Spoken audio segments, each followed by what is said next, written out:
أشرقت نفسي بنور من فؤادي حينما رددت يا رب العباد وانتشت روحي وصار الدمع الحمد لله وكفى وسلام على عباده الذين اصطفى أما بعد فأعوذ بالله من الشيطان الرجيم بسم الله الرحمن الرحيم الف لام میم ذلك الكتاب لا ريب فيه هدى للمتقين الذين يؤمنون بالغيب ويقيمون الصلاة ومما رزقناهم ينفقون والذين يؤمنون بما أنزل إليك وما أنزل من قبلك وبالآخرة هم يوقنون صدق الله العظيم۔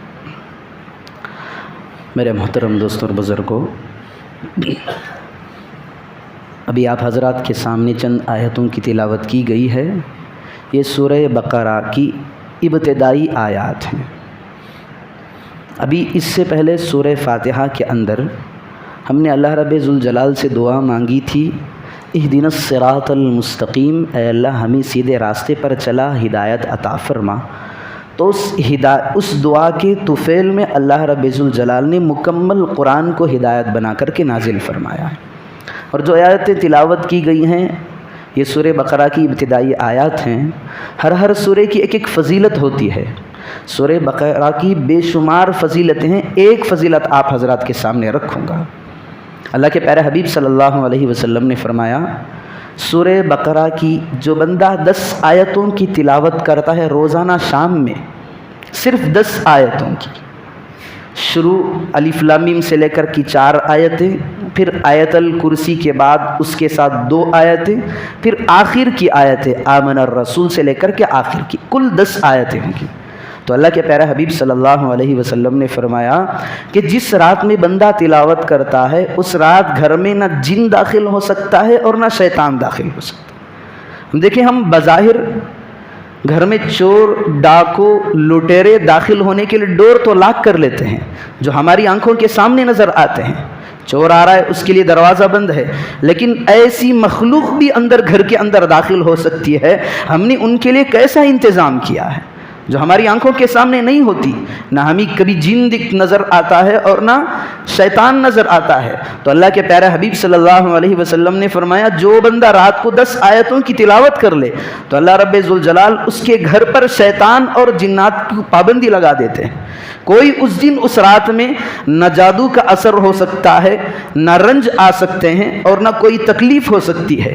ہاں، یہ بھی لکھا ہے کہ اگر کسی مجنون کے سامنے سورہ بقرہ کی یہ آیتیں پڑھ کر کے اسے پانی میں پلا دی جائیں صدق دل سے، یقین کامل کے ساتھ، تو اللہ رب ذوالجلال اس کو بھی شفا کی دولت سے مالا مال فرماتے ہیں۔ ایک بات نوٹ کرنے کی ہے، دیکھیں، ہم جتنا بھی ہم سنتے ہیں یہ بس سننے کی حد تک ہوتا ہے۔ اگر دنیا والے کسی کام کے اندر یا کسی دکھلانے کے لیے پریزنٹیشن کرتے ہیں تو ہمارے پاس سب کے پاس قلم اور کاغذ یا کم از کم پیپر تو ہوتا ہی ہے کہ بھئی سائنس کا آئٹم ہے، یہ تو دنیا ڈیولپمنٹ کی ترقی کی باتیں کر رہا ہے، لیکن یہاں پر دین کی باتیں آ رہی ہیں، اسے ہمیں نوٹ کرنا چاہیے، اس کی عادت بنانا چاہیے۔ صحابہ رضی اللہ عنہم اجمعین کے اندر جہاں بہت سارے ان کے اندر کمالات تھے، ایک کمال، ایک اعلیٰ وصف ان کے اندر یہ بھی تھا، جب بھی پیغمبر خدا صلی اللہ علیہ وسلم کے نکلی ہوئی زبان سے کوئی بات سن لیتے دین کی، جب تک عمل نہیں کر لیتے تب تک انہیں چین نہیں آتا۔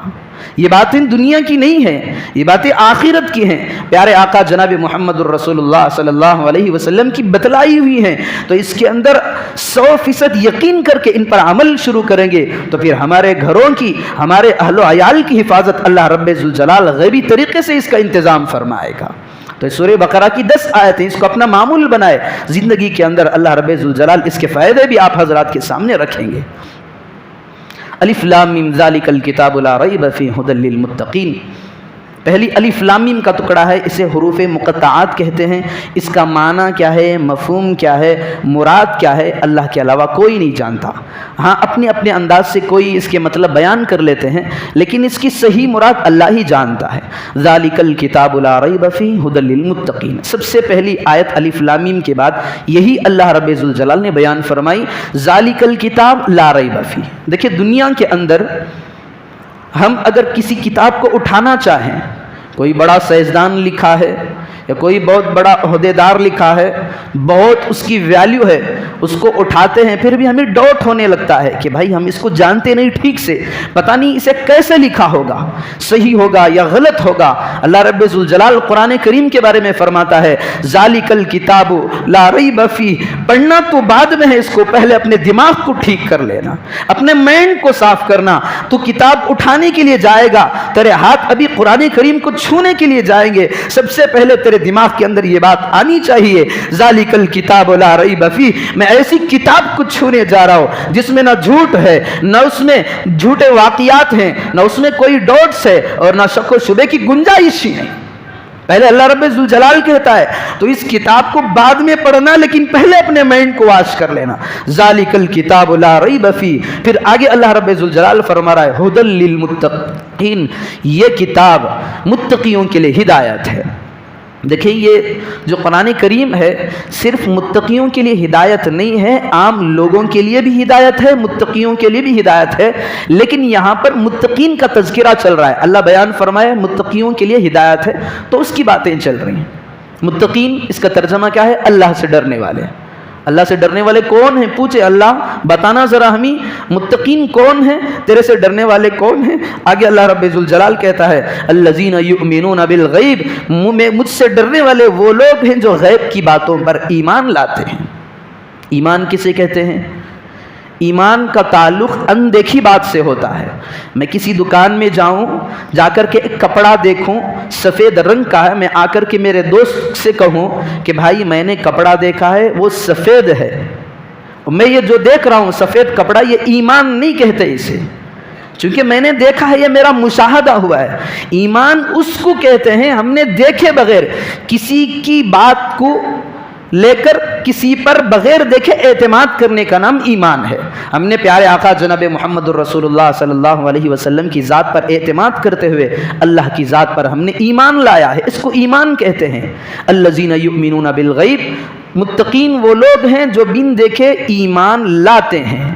ایمان کن چیزوں پر لانا ہے؟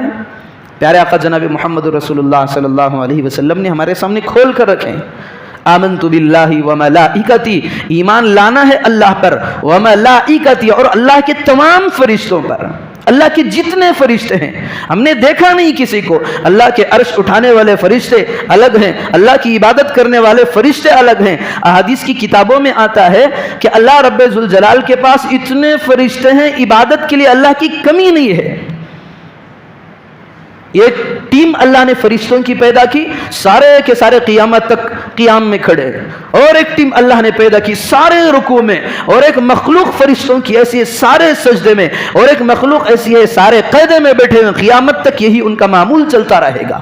اتنے فرشتے، ان تمام پر بھی ایمان لانا ہمارے اوپر ضروری ہے۔ ہم نے جبرائیل کو نہیں دیکھا، میکائیل کو نہیں دیکھا، اسرائیل و اسرافیل کو نہیں دیکھا، لیکن قرآن کہتا ہے، پیارے آقا کہتے ہیں تیرا ایمان نامکمل ہے جب تک کہ تو ان پر ایمان نہیں لائے۔ ہاں جب ہم ایمان لائیں گے تو ہمارا ایمان مکمل ہوگا۔ تو پہلا اسٹیپ ہے آمنت باللہ، اللہ پر ایمان لانا بغیر دیکھے، وملائکتی، اس کے فرشتوں پر، وکتبی، اس کی تمام کتابوں پر۔ حضرت ابراہیم کے صحیفے ہم نے نہیں دیکھے، پھر بھی ہمیں ماننا پڑے گا۔ حضرت شیس پر نازل ہونے والے صحیفوں کو ہم نے نہیں دیکھا، پھر بھی ہمیں ماننا پڑے گا۔ تورات موسیٰ پر نازل ہوئی، ہم نے نہیں دیکھا۔ انجیل عیسیٰ پر نازل ہوئی، ہم نے نہیں دیکھا۔ زبور داؤد پر نازل ہوئی، ہم نے نہیں دیکھا علیہم الصلاۃ والسلام، لیکن ان پر ایمان لانا تبھی تو ہمارا ایمان ہے۔ آمنت باللہ وملائکہ وکتبہ ورسلی، اور اللہ رب ذوالجلال پیارے آقا جناب محمد رسول اللہ صلی اللہ علیہ وسلم نے یہ بیان فرمایا تمام رسولوں پر ایمان لانا ہم پر فرض ہے۔